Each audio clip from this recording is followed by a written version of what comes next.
How to see liked comments on Instagram. Hello everyone, welcome to this channel. I'm here to help you out today, so without any delay, let's get started. Now first of all, launch the Instagram application on your device and make sure you are logged into your account. Then tap on your profile at the bottom right corner of the screen and here select on the gear icon, or rather hamburger icon at the top right corner.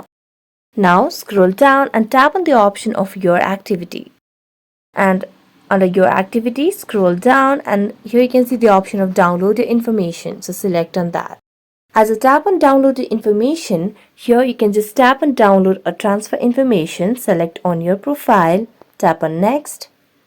Now you can tap on all available information, and as you do that you can download the device and you can select the date range from where you would like to see the liked comments on Instagram.